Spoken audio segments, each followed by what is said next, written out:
So last night I sat down to use my gouache palette, which is a very small little square palette with a silicone lid that keeps it airtight.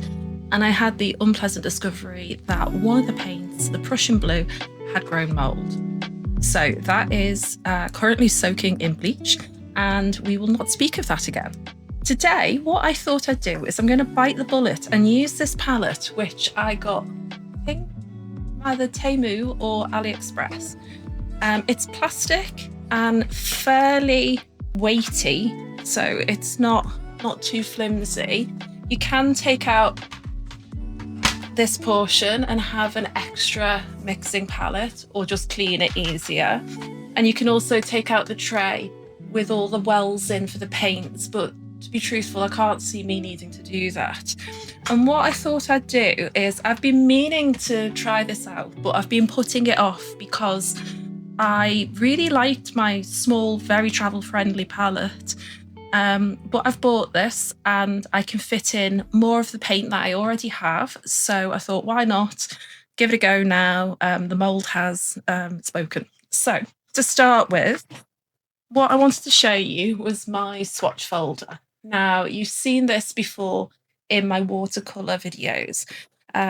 It is predominantly watercolour, as I have had a great many of them over the years. And here's my record of all the paints that I've had, whether I have used them up and not bought them, or I still have them. They're all here for a record, so I can see what I might want to get next time round. And in the back, I've swatched out my gouache paints.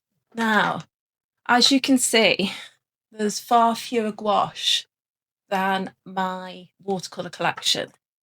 And the reason for that is I'm far more inclined to colour mix with gouache, which is a flat, opaque medium, than I am with watercolour, where each colour, each pigment even, is often completely unique.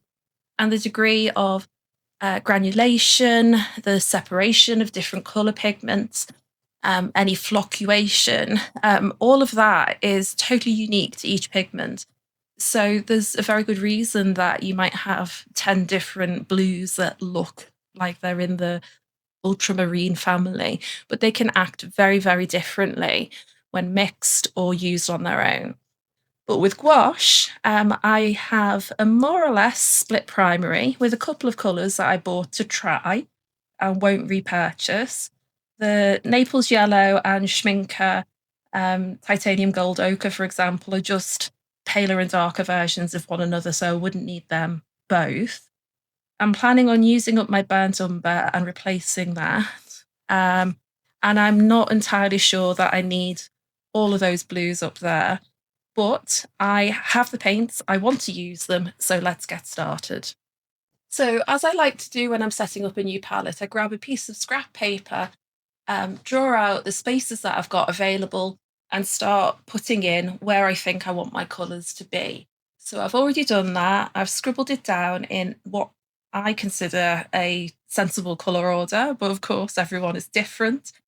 I've gone from my yellows to the earth tones, my perylene black, red, greens and blues.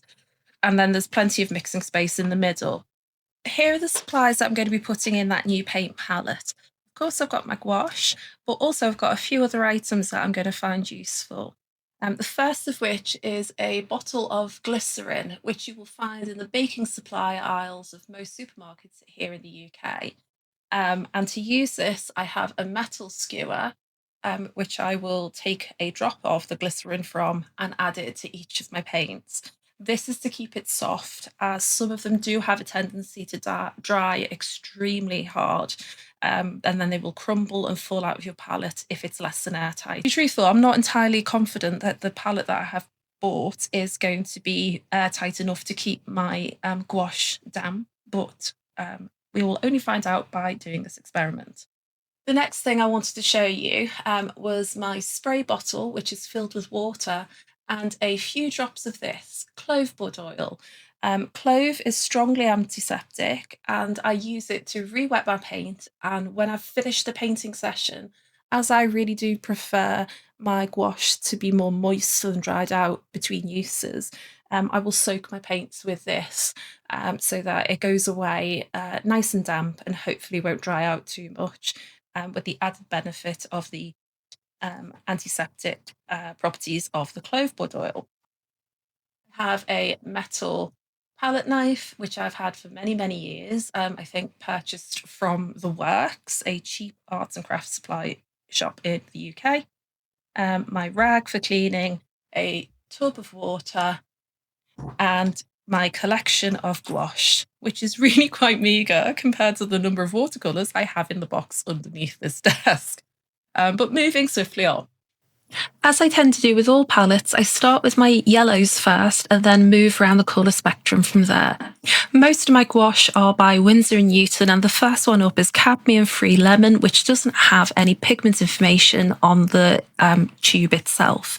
It is, however, a nice cool lemon and is very useful in mixes. In general, I find that it's yellows that I use the most out of my gouache palette and have to top up most frequently. My warm yellow is cadmium yellow, which is PY35 and PO20, and then I go for my first earth colour, Naples yellow, pigment white with PBR24.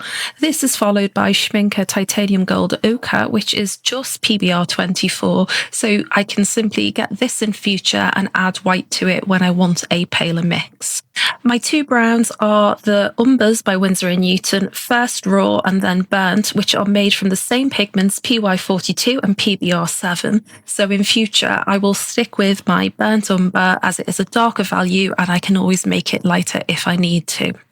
My next colour section are the reds, and I'm starting with my warm tone, and this is Windsor & Newton Windsor Red PR254, followed by a very bright rose Tyrien, which is PR173, that I bought on a whim and haven't really put through its paces, so the jury is still out on that. However, the quinacridone magenta by Windsor & Newton PR122 is a tried and true one I use time and time again. I only have the one convenience green, and that is Moss Green by Shinhan, which is a lovely mid-value green. My next paint is by Holbein. It is their Peacock Blue, a mix of PB15 and PG7, followed by the ever-present Ultramarine Blue by Windsor & Newton PB29. Next is perhaps my favourite blue, which is Schmincke's Delft Blue, a PB60, something like an Indan Throne blue, followed by that pesky Russian blue, the PB27, which caused some mould issues in my previous palette. The final colour that I'm adding here is Windsor & Newton Perylene Black PBK31, which is black in its mass tone, but dilutes down to a beautiful pale perylene green. The next stage is to add my glycerin, and I add more or less depending on how the pigment behaves. You may have noticed that some have had some binder separation, some are quite runny, and some are very thick and sticky. So for the ones that I know will dry much harder, which are the burnt umber and the Prussian blue in particular, I'm adding 3 or 4 drops, but for most of the rest I can make do with 1 to 2 drops of glycerin. I'm going to use my metal skewer to make sure that the binder is well mixed in and that the glycerin is also well incorporated into each of the wells.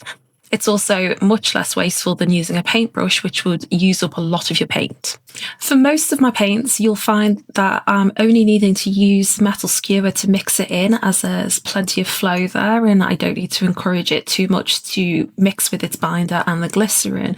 But for some of the thicker, drier paints, like my burnt umber, I'm going to get out my palette knife and make sure that I have mashed out as many lumps as I possibly can at this stage, so that when I come back to use the paint in days or weeks from now, it is really nice and smooth, and hopefully it's going to minimise drying and cracking.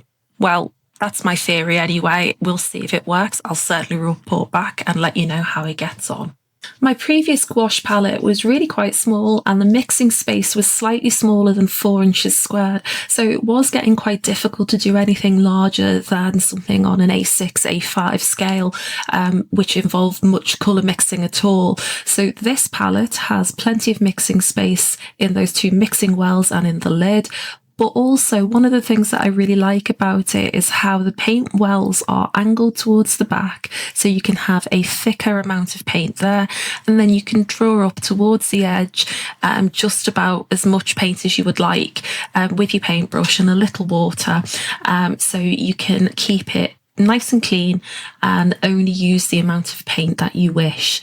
It also means that I can get slightly larger brushes in without any problems. And my preference for gouache tends to be to use a flat brush of approximately 3/4 to 1 centimetre in width, rather than the round and dagger brushes that I tend to reserve for my watercolours, where I'll splash paint about with abandon and I want lots of bristles to spread my pigment around.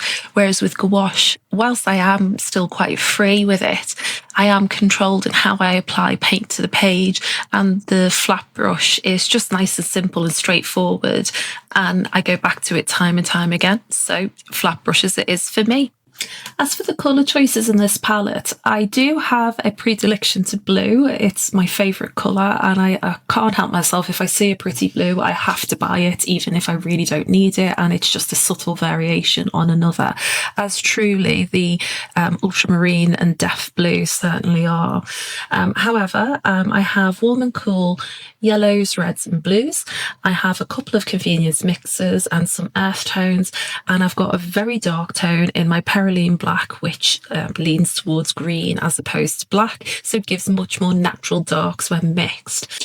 I do plan to use up as much of this paint as I possibly can before I go out and purchase any more, but I've got my eye on the Holbein Iridori sets, which are split into spring, summer, winter and autumn sets, and out of those I do like them all apart from the summer, which I find is just a bit too bright and saturated for my uses, and I'd rather try the more muted natural tones in the other 3 seasons worth of palettes. And here's the Prussian blue misbehaving again. This time it's refusing to stay put or to come off my spatula, so I'm cracking out a silicone one so that I can try and minimise the paint wastage and get it back in the well. If it wasn't such a brilliant mixer for dark tones, I don't think I'd have the patience for this colour in my palette again.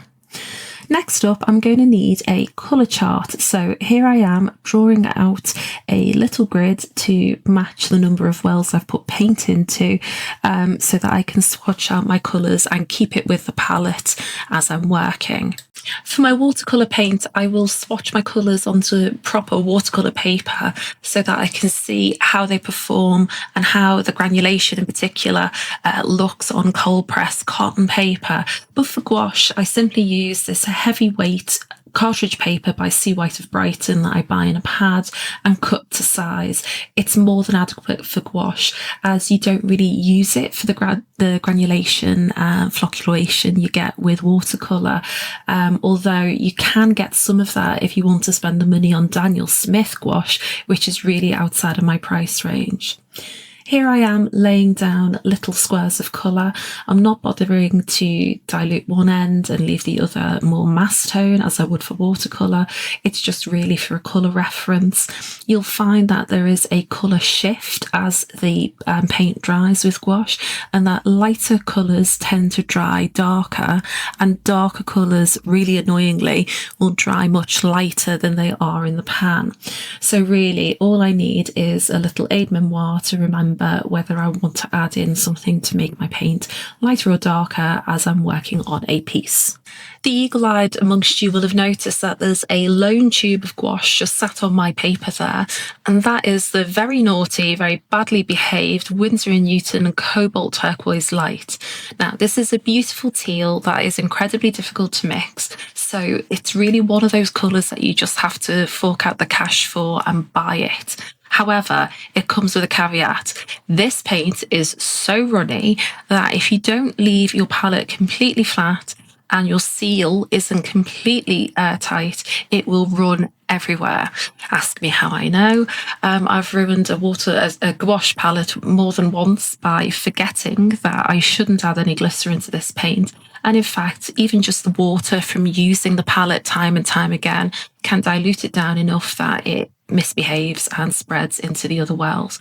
It's simply less wasteful to take that one tube with me and squeeze out what I need as I need it.